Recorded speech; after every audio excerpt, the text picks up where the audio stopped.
This is Cheryl with the Estes Valley Library. Welcome to a special edition of Our Wonderful World. When the library closed in March, I knew we wouldn't be able to have Our Wonderful World the way we usually do. And so I contacted Kathy Delker, an Estes local, to ask her if she would like to speak on Uzbekistan, a trip she took in 2014, and she graciously agreed. This is 4 episodes that will be posted on Facebook and YouTube. Welcome, Kathy Delker.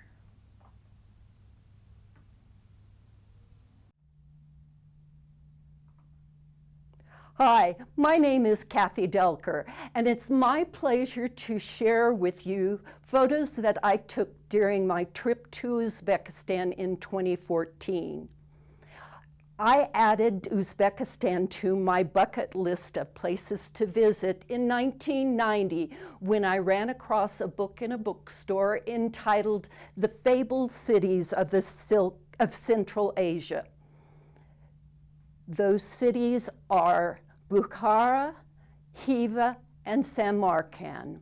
I had a wonderful trip, which I booked through a travel company. The travel company had headquarters in New York, but was located in Turkey. The catalog for 2014 included this trip to Uzbekistan, and I thought, here's my opportunity. The rule was that if there were at least 2 people signed up, the tour would be a go. Luckily for me, 3 of us signed up. We had our own guide and a van driver. So my photos will show you, first of all, the magnificent, monumentally, colorfully tiled buildings. That's what I wanted to see. And through the course of my 12 days on ground, of course, I saw lots of aspects of daily life for the people who live in Uzbekistan. I want to make sure that you know why Uzbekistan is so important, even though you may be like me and never heard of Timur, a world conqueror who rivaled Alexander the Great and Genghis Khan. And finally, I have some shots of activities that you might be interested in seeing sort of step by step.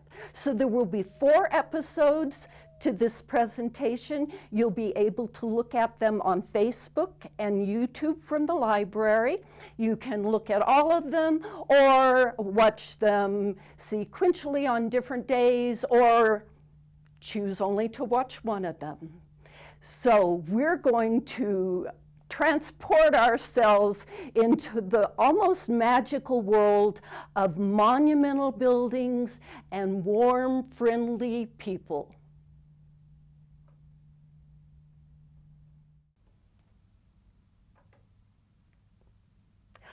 I'm Kathy Delker, and it's my pleasure to share with you photos that I took during my 2014 trip to Uzbekistan, which is in Central Asia. I put Uzbekistan on my bucket list of places to visit in 1990 when I ran across a book in a bookstore entitled The Fabled Cities of Central Asia, Bukhara, Khiva, and Samarkand.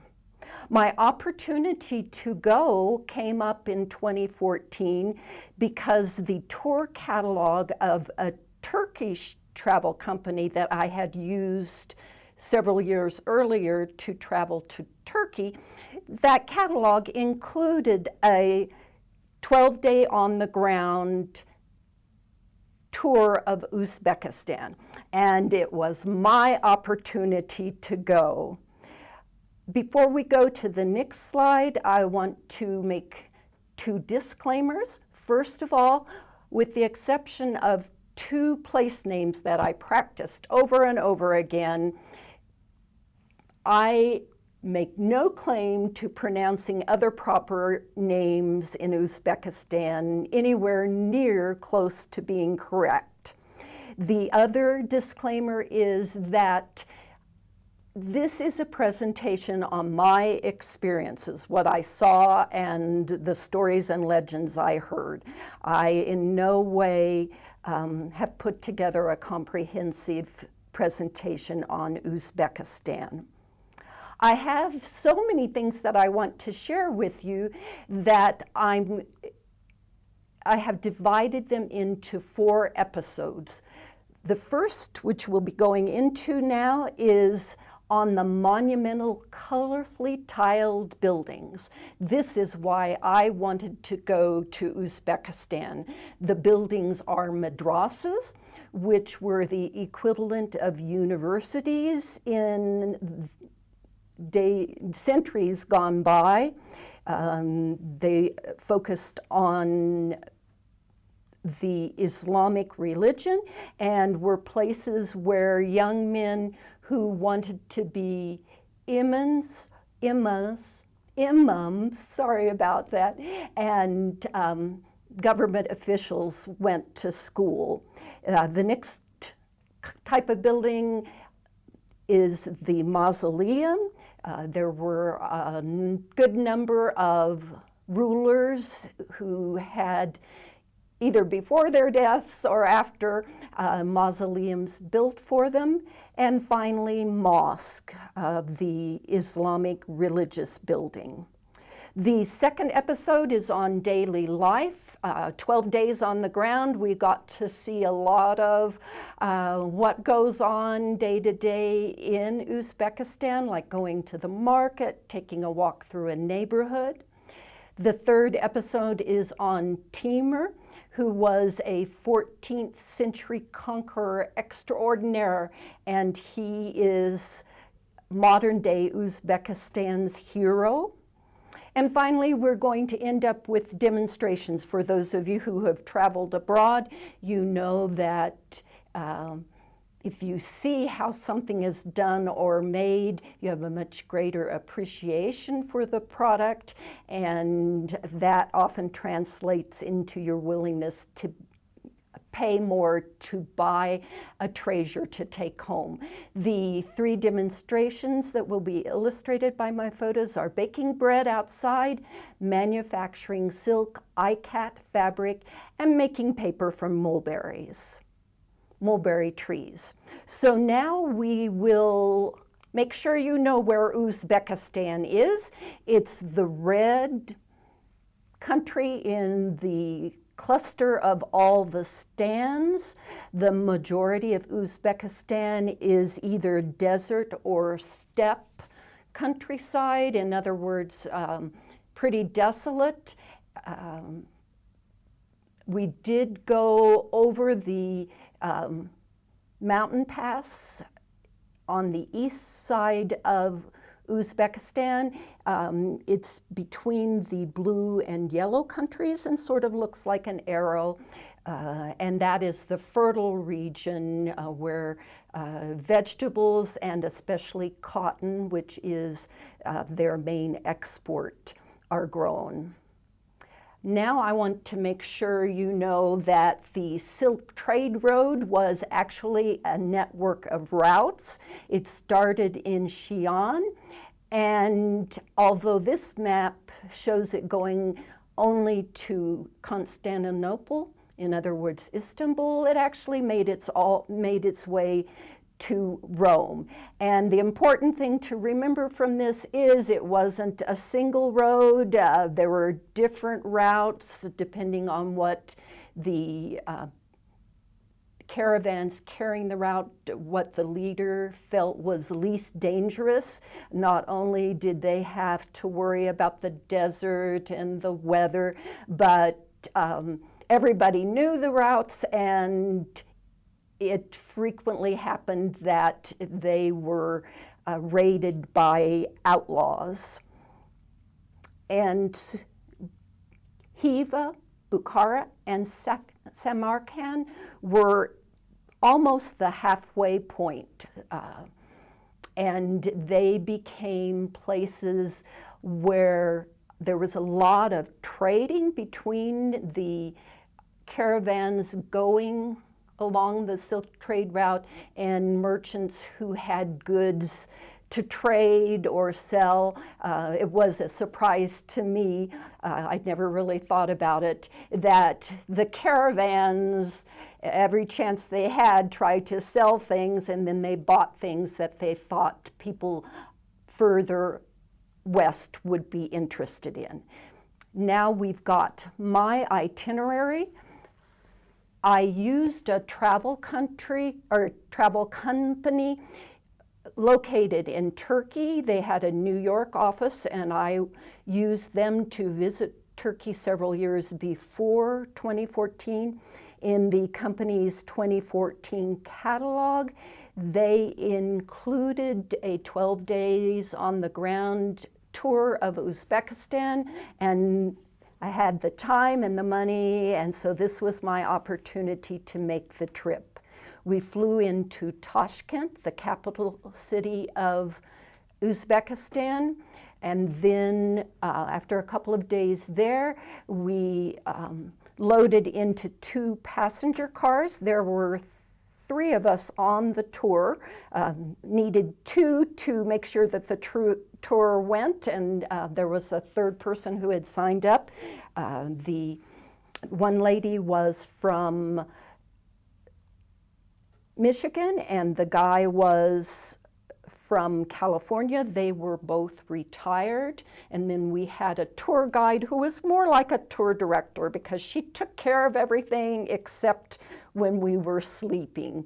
Hotels, restaurants, entrance fees, everything like that. And then our van driver.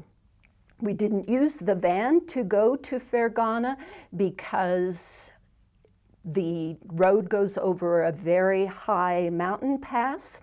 It's a dirt road, and they don't allow trucks or vans, any vehicle that weighed much, because they had such a terrible time maintaining that dirt road. The trip over the mountain pass took us into the Fergana Valley, the most fertile part of Uzbekistan.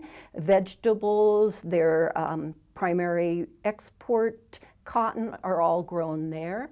From Fergana, we went to Marjalan. There we saw a silk manufacturing company and visited a ceramic studio. We drove back to Tashkent and then got on a plane to Urgench, the closest airport to Khiva. Spent several days in Khiva, went on to Bukhara, which was, during the days of the Silk Trade route, the richest of the 3 cities. From Bukhara, we took a side trip to Narada to visit a place that pilgrims visited, and also had an overnight experience in a yurt camp. Unfortunately, I had so many photos I didn't have time to include my adventures in the yurt camp. From Narada, we drove to Samarkand because Timur built so many magnificent buildings in Samarkand, which became his capital city. Samarkand is considered the jewel of Central Asia. From Samarkand, we took a side trip, a day trip, to Shahrizab's, the home of Timur, and where he had his most magnificent palace during the last 20 or so years of his life. We got on a high-speed train in Samarkand after we returned from Shahrizab's, and then we got back to Tashkent about 11 p.m. and by 1 a.m. we were at the airport to come home. I'm going to begin our tour of the monumental, magnificently decorated buildings with a 9th or 10th century building in Bukhara. This was a mausoleum, and it was the resting place of an important ruler in that area. I find the basket weave brickwork, which is so intricate, incredibly fascinating. This jewel from the 9th or 10th century was preserved because the desert sands covered it up past that little cupola on the top of the dome. And it happened within 100 or so years of the mausoleum being built, because when Genghis Khan came through this area and destroyed absolutely everything, he didn't even know this was here. And inside, the same beautiful brickwork, basket weave brickwork, and the tomb of that important ruler. And I want to call your attention to the architectural arch that makes the transition from the square building to the round dome. That center arch with the vertical piece to it is called a squinch, S-Q-U-I-N-C-H.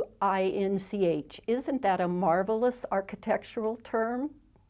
Now we're going to a minaret built in the 11th century. It is called the Kalon minaret and accompanies a mosque. It isn't the building to the right in this photo. We were only about a block from the minaret, and so we passed this madrasa, again, this higher education facility for young men. We passed that to get to the minaret. The minaret's architect was very concerned about his minaret lasting for a long time. It has a 45-foot deep foundation. It's about 155 feet tall, and it's, again, all that beautiful brickwork, the basket weaving kind of work, and toward the top it has a few glazed tiles in turquoise. And when Genghis Khan was in Khiva, he had never seen a building this tall. And so even though he let his army destroy the rest of the city, he left the minaret standing. To get to the mosque, the Kalon Mosque that the minaret is attached to, we went through that little passageway between the madrasa and the minaret, and this is the face of the Kalon Mosque. It was destroyed in the 12th century by Genghis Khan, and so the mosque that we're looking at, they started reconstructing it and had all the basics taken care of in the 14th or 15th century. The people in this photo give you an idea of how monumental the mosque is. And when you go through the entryway, the portal, there is a large courtyard looking toward the actual mosque. The little octagonal building was added in the 1800s, and the best explanation I read about it was that it was a place where an assistant imam could relay to the crowds in the courtyards and in the colonnades what the chief imam was saying. This was important earlier than that, and I don't know quite how they accomplished it, because of course in the 11th century, when the original building would have been built, there were no loudspeakers, and this complex is a Friday mosque, and that means it was big enough to hold all the men in the city, because on Friday at noon, all of them came to the mosque to pray. One of the museums I visited had wonderful scale models of many of these important buildings, and this is what the original Kalan minaret and mosque complex would have looked like. Across the courtyard from, or really public square, from the Kalan Mosque is another madrasa. This one was built in the 17th or 18th century by a governor of Bukhara. It's a side view, sort of off center view, so that you can see the one dome, and behind the big entryway is the second dome. It's all very symmetric. And this is a madrasa. It was the school for men who wanted to become imams. It became one of the most prestigious schools in Uzbekistan, and consequently, students are attending classes and living there even now. And in this next photo, which gives you a good view of the entryway and its beautiful decoration, I think most of those people are students. After a tourist left the square in the evening, I also saw lots of kids playing soccer, riding their bicycles, and so. Now we are going to look at the largest mosque in Samarkand, called Bibi Khanum. This was built by Timur, and it reputedly held 10 to 12,000 individuals. The mosque I just talked about, the Kalan Mosque, also held about 10,000 people, but this was even bigger. In fact, it wasn't big enough when Timur returned from one of his military campaigns, the entryway. He had them tear it down and make it bigger. It was so big that when they had their first several months of the Friday mosque gatherings, bricks were actually falling down because they weren't supported well enough. The photo on the screen now shows you what remained of the Bibi Khanum Mosque. I'm guessing, well, it was whenever color photography was available.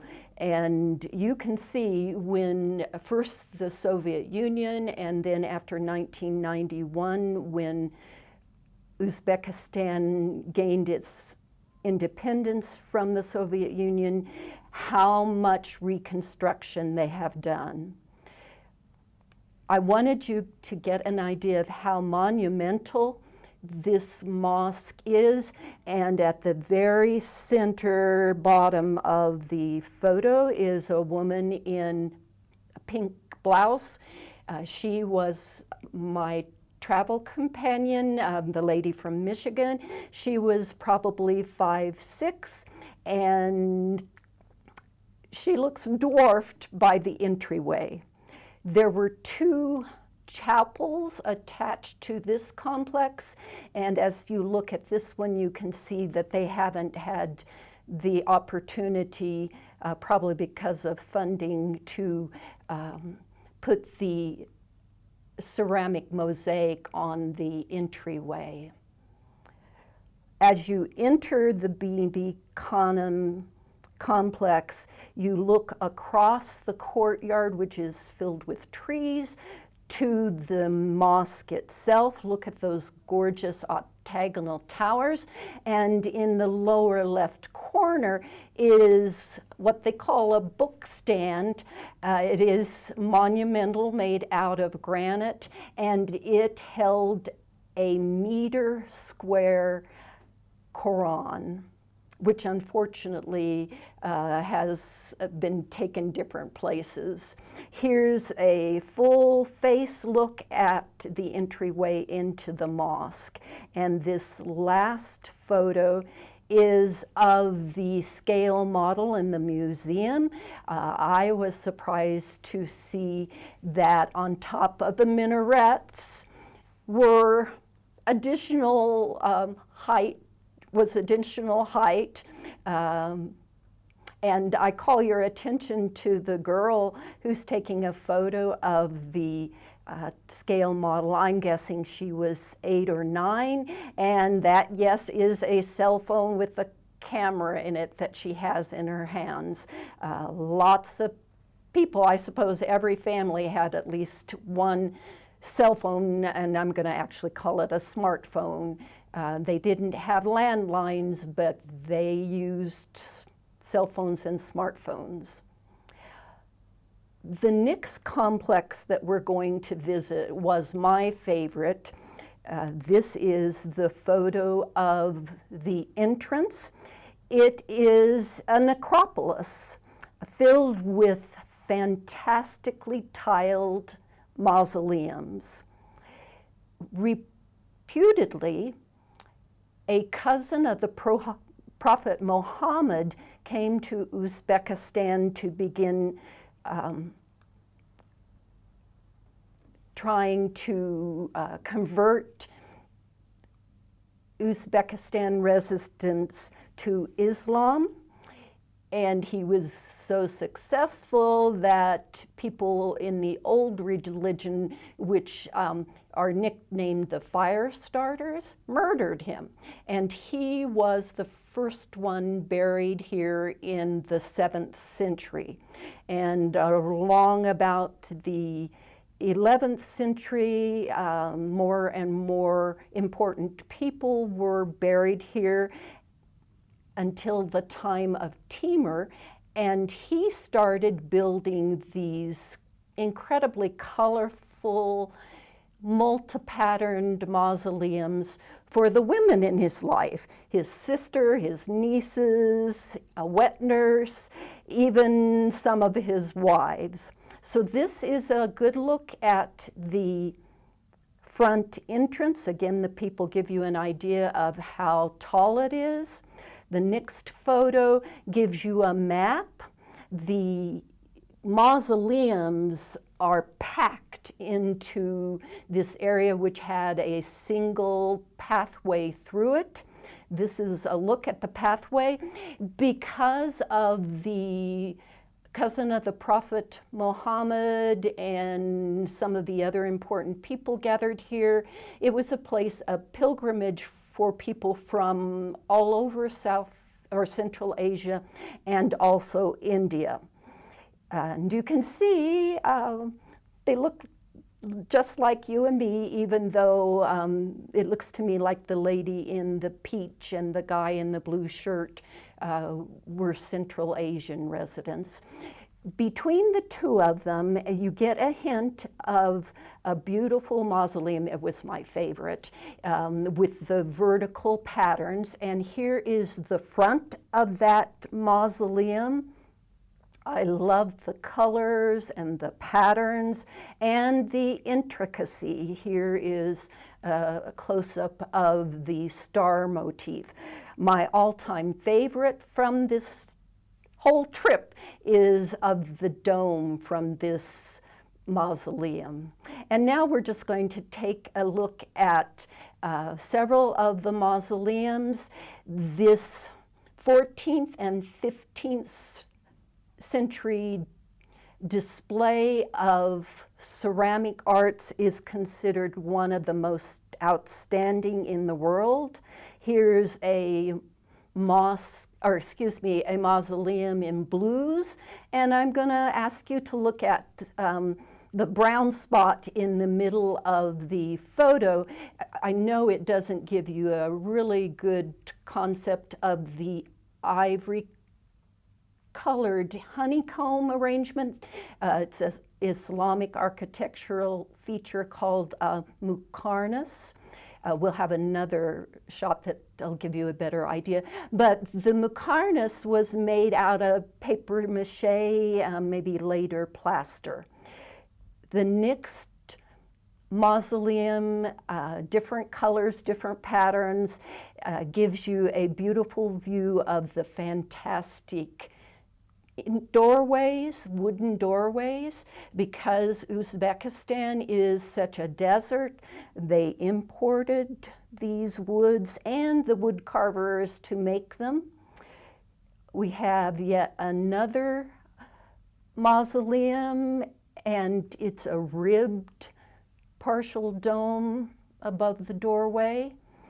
I love the colors in this mausoleum, and you can see a little bit better the honeycomb muqarnas.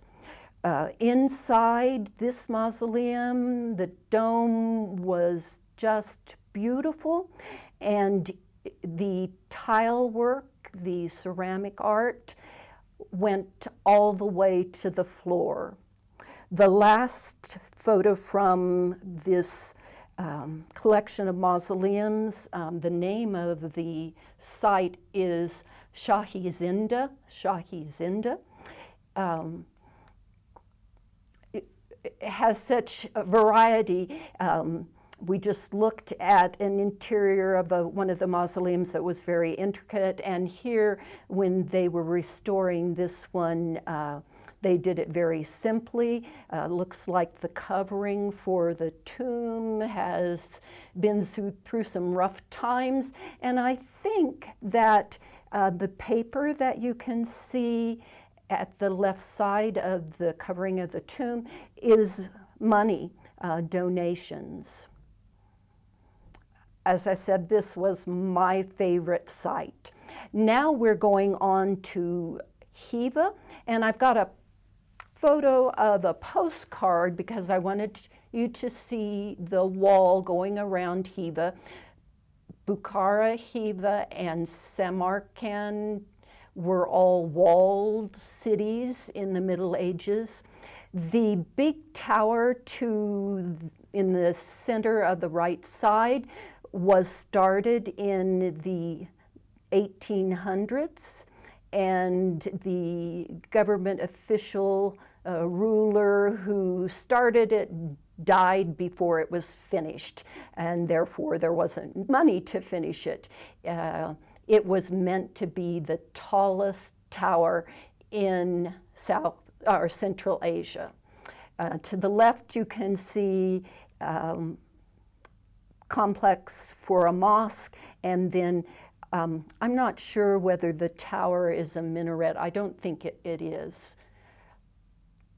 My favorite building in Uzbekistan is the next one, and it's the one with the big green dome, and below it to the right you can see sort of a smaller blue dome. This was the mausoleum for the patron saint of Khiva. His name was Pahlavan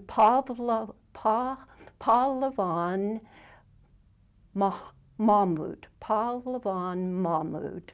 He lived in the 11th and 12th centuries, and his claim to fame was that he was a furrier by trade. He was a religious philosopher who wrote poetry, and most importantly, from the perspective of Khiva, was that he was a champion wrestler in Central Asia during his life. Now, our tour guide always use the term arm wrestler, but things I have read just call him a wrestler. Regardless of whether it was full body or arm, during his younger days, he traveled to India and arm wrestled or wrestled the Indian wrestling champion.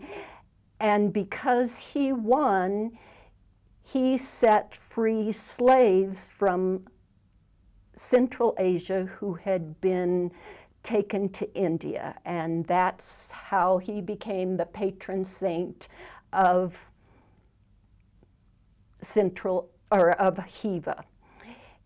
His mausoleum didn't look this way in the beginning, but in the 19th century, he still held such a high regard in Hiva that the government officials erected a splendid mausoleum. Here you see the entrance, the wooden door. Of course, they would have been replacing the doors pretty regularly because of the dry heat causing them to crack. But when we stepped over the threshold, we entered a room that was tile from the floor to the top of the dome. And the patterns were fantastic. They were floral and arabesque, all 3.5 walls, everything except the wooden door. When you looked up to this beautiful, beautiful dome. All of this is ceramic tile. In the 1800s, the 19th century, it would have been tile where the glaze, which they used to make the incredibly intricate patterns, was painted on. From this entryway, we went through a door on the left, and this was the dome that we found there, and even more fantastic ceramic tiling, floor to top of the dome, and Paul Lavon's tomb is here. At the time, I just raved. I had never envisioned seeing something like this. And our tour guide said, just you wait till we get to Samarkand. Now we're going to a 15th century, 1400s mausoleum. The complex started out as a madrasa, the religious educational facility for men, where they stayed for months, if not years, with this fantastic dome. The madrasa was built by Timur's favorite grandson, and he died in battle in the early 1400s. So Timur had the mausoleum, which is covered by that ribbed dome, built for him. This is the front view, side view of the complex, and it would have had a mosque, so that's why we have minarets and the arched, partially restored area on the right. Here's a photo, again, from sometime when they had color photography, that shows much of the entryway was not tiled, and there was probably lots of other restoration things that needed to be done. Here is an exterior view of the octagonal mausoleum with the immense ribbed tiled dome that Timur had built. It was only a couple of years after that that Timur himself died. He was on a military campaign, even though he was almost 70, and he had always intended to be buried in his hometown, Shakrizabs, where he had built his most magnificent palace during the last 20 years of his life, but I think it was because of weather and distance, he ended up being entombed inside this mausoleum also. Again, the beautiful tiling on the walls, the marble tracery work in the gating or fencing around the tombs. The tomb that's just a little to the middle of the photo, the one that's dark green with a lighter green top to it that looks to be at least 6 inches tall, that is Timur's tomb. Tourists from not only all over Uzbekistan, but also Central Asia, and those of us who are just curious from other parts of the world come to this mausoleum. The tomb has an interesting story associated with it. It is jade, and the 6 or 8 inch top to it was for centuries the largest slab of jade in the world. And at one point, one of the military commanders who conquered Samarkand decided he wanted to take the slab home with him, even though he was told that if the slab was removed from the tomb, it would bring the person bad luck. He went ahead and took it on west. I've forgotten which country he had come from. And sure enough, his whole country suffered some rough years, and the story goes that they brought the slab of jade back. I want to show you the magnificent dome and the tile work in this mausoleum. And here is the scale model that shows you what the complex would have looked like when it had been finally completed after the mausoleum was added. Now we're going to what is regarded as the most magnificent public square in the world. It is in Samarkand. And before I say anything about the buildings, I'm sure you would agree that groundskeepers who have to clean the tile every day as people walk over it, that's a pretty lowly job. I saw this in Russia also, and I attribute it to a socialist effort to keep everybody employed. Inside one of the madrasas, all 3 of these buildings are madrasas, I came across a woman scrubbing the marble wall. But now let's talk about the 3 buildings. This is called the Registan of Samarkand. Registan means sandy place, and it was in the Middle Ages a marketplace. In the late 1500s, Timur's grandson, who himself became a ruler, his name was Ulugh, had this madrasa built. And you can see again with the people in the public square area just how monumental this building is. This building did not have its own mosque inside. It was truly just an educational institution.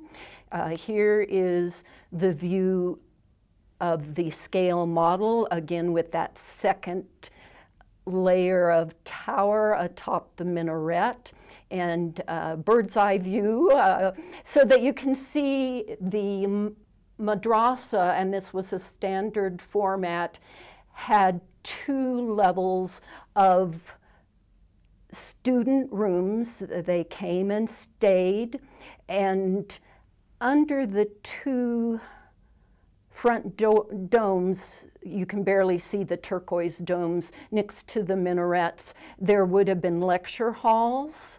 They did study some secular subjects, but the focus truly was on the Islamic religion. 100 years later, somebody else built a building that was the same dimensions and floor plan as Ulubeg's madrasa. This madrasa is called the Shirdor, which means lion bearing. And on the front, and let's go to a picture that it gives you a sunnier view of the front.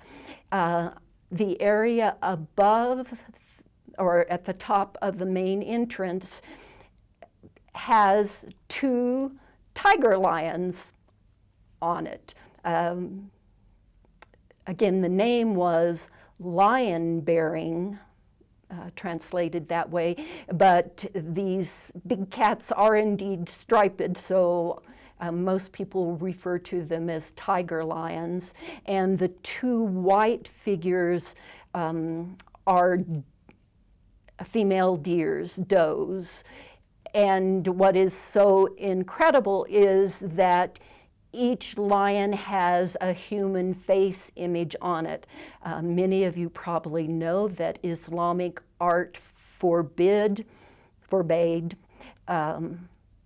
representation of life forms, human beings and other, on their buildings. And so this departure, or actually just ignoring the rule, was quite fantastic. And something I read said that the architect may even have lost his life over it. I fell in love with the ribbed domes that you see. This is a picture of what it looked like probably in the early or middle of the 20th century. You can see a lot of restoration work had to be done. And here is the courtyard, again, 2 levels. Another rule about Islamic architecture is that nothing can be repeated or be matching.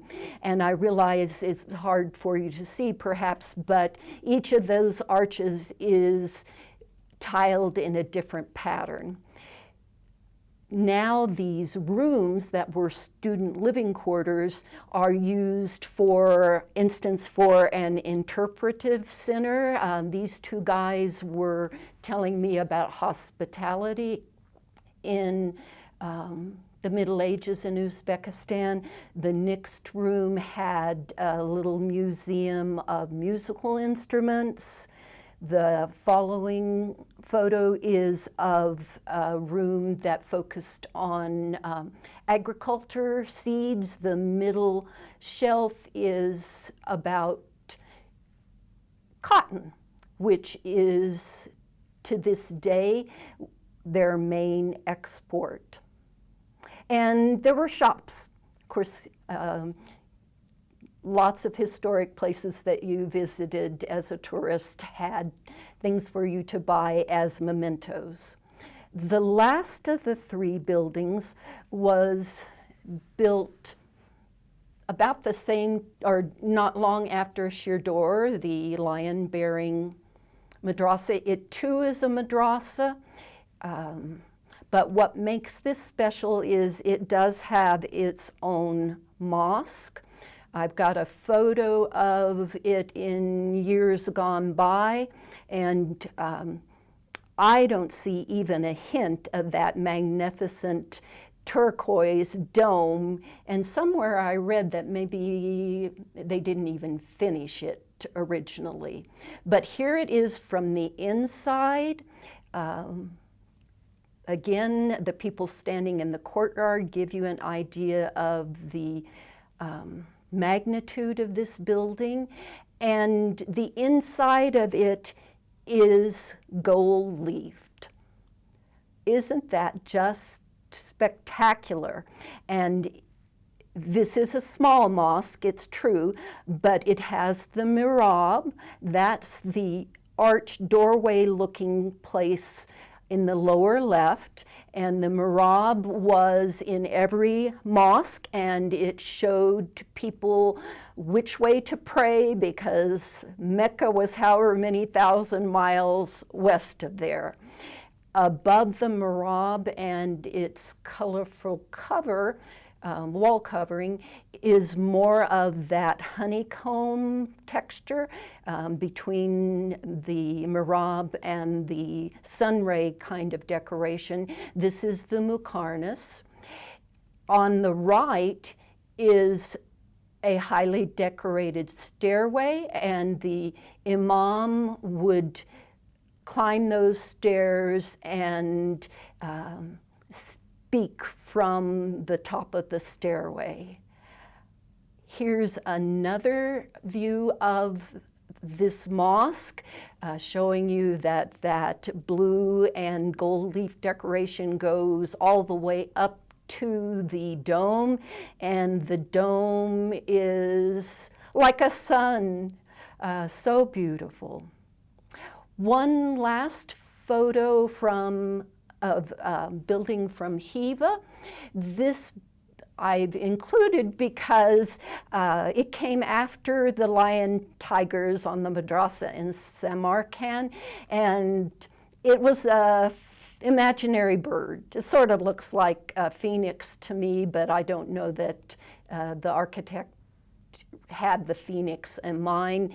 You see that Arabic lettering, as well as the pretty tiled design, which included celestial figures, decorates the front. The interesting story about this was that the wealthy merchant who built it intended for it to be a caravanserai. In other words, a stopping place for the caravans on the Silk trade route. And when the building was almost finished, the ruler of Bukhara passed by and mentioned to the man who was paying to build it that it looked like a magnificent madrasa. And the rulers were powerful enough that the merchant didn't even say, I built it to be a caravanserai. And so he tore down part of the facade and made it look more like a madrasa, even though it has no minarets and not even a chapel mosque in it. Now we're going to switch gears and see a fort. This is called the Ark Fort in Bukhara, and you can tell Bukhara had lots of conquering armies going through it throughout the centuries. It was basically blown up by the Russians in the 1800s, so everything that I'm going to show you is a reconstruction. But I have a photo from before, well, certainly before 1900, showing you the marketplace that was held there in that public area at the bottom of the ramp. In the 19th century, that is after the Russians blew it up, the reconstruction included beautifully tiled outdoor rooms, and the stone circle in the lower left, there were several of them in the fortress or palace, which was like a little city. This round stone area, raised stone area, was where visiting nomadic chieftains from the area would set up their yurts, or maybe the ruler of Bukhara provided the circular yurt so that they'd feel right at home. Many of these outdoor rooms were used for souvenir shops. Here is another look at one of the tiled outdoor rooms. I have a better photo that shows you that no pattern is repeated. So the left wall isn't patterned like the right wall, which isn't patterned like the back wall. This pair of doors leads to the harem in Bukhara, in the fort, the Ark Fortress. And it was a big courtyard. On the right, you just see really one door, but that's where the living quarters were, and you really can't call the tiled areas windows, but each one of those, I think, represents the room for one of the concubines.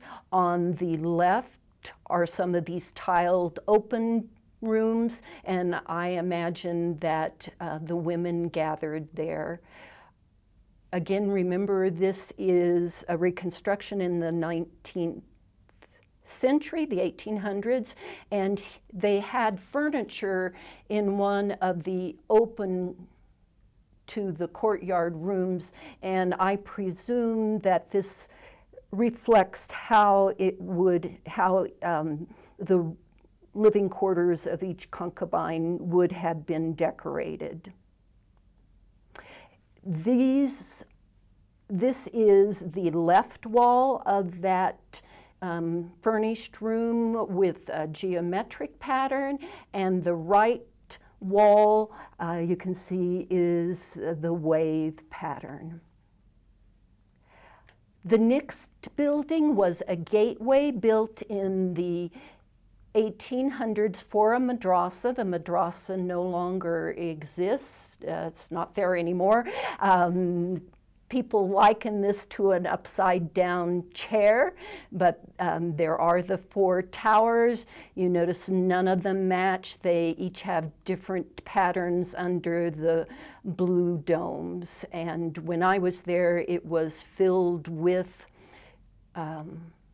souvenirs, and we did get to go up a narrow, winding staircase that took us up, not all the way into the blue dome, just where the stone or brickwork and dome meet, and got a good look in the neighborhood. One last building to show you. This building is in Kokand, and it's in the Fergana Valley, so up over that mountain pass into the very fertile area.